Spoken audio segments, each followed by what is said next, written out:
Warning, this video contains spoilers, so if you haven't seen Scream 5 yet, then make sure to go watch it first and then come back to this video. So after watching Scream 5, you may have some questions regarding the ending and are looking for some clarification, and I am here to help to make the ending of Scream 5 a little more clear with this ending explained video.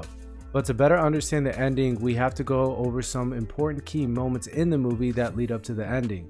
So by the ending of Scream 5, we know that there are two killers, Richie, Sam's boyfriend, and Amber, the friend of Tara, and their group of friends. So we find out at the end of the movie that Richie and Amber first met online on Reddit and soon found out that they were both fans of the Stab franchise, and Amber became obsessed with the house that used to belong to Stu Macher, the accomplice to Billy Loomis from the first movie when her parents purchased Stu's house.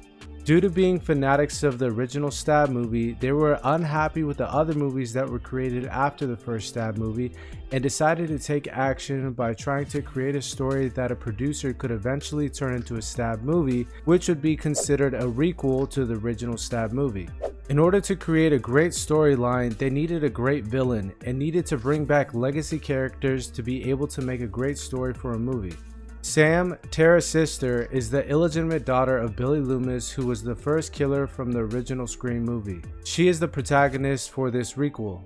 At 26 minutes into the movie, Sam explains to Tara that at the age of 13, she found out that she did not have the same father as her sister Tara, and that her father was the infamous killer Billy Loomis. When she found this out, it tore her apart and she began to do drugs and left home and moved to another area.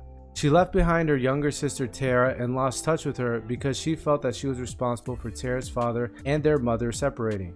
When Richie and Amber began talking on Reddit and began creating their plan, it was vital to get Sam to go back to Woodsboro. So Richie moved to where Sam lived and was able to get Sam to be in a relationship with him. It was then Amber's responsibility to give Sam a good enough reason to return to Woodsboro.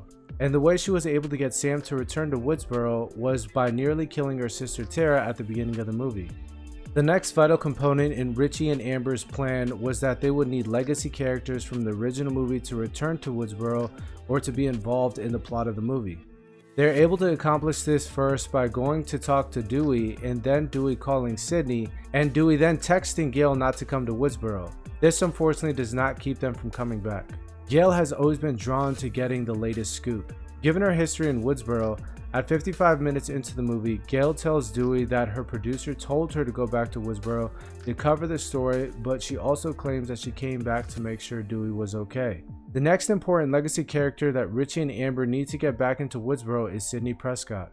The way they get Sydney to come back is by killing Dewey at 1 hour and 5 minutes into the movie.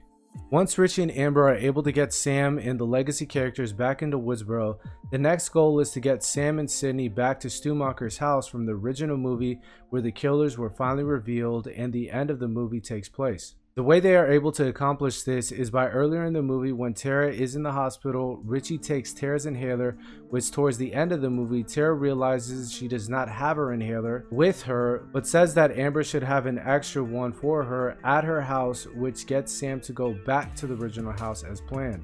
At 1 hour and 8 minutes into the movie, when Sydney arrives back in Woodsboro after Dewey was just killed, she asks Sam to help her kill the killer to put an end to all this. Sam refuses to help Sydney, but Sydney puts a tracker on Sam's car, which then leads her back to the original house as well to finally be able to set up the final scene. Therefore, the whole reason that Richie and Amber decided to start killing people is simple. They are fanatics of the original Stab movie and are trying to make history by hopefully having their murders turned into a requel or a sequel within the Stab franchise. The reason why they want this to happen is due to the fact that they do not believe that a great Stab movie was made after Stab 1.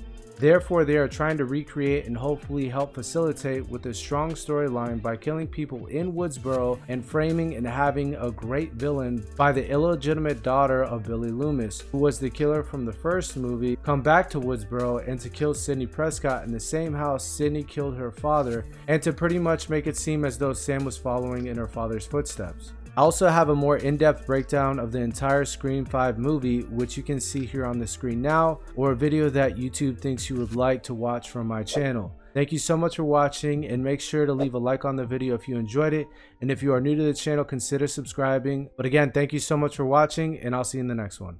Peace.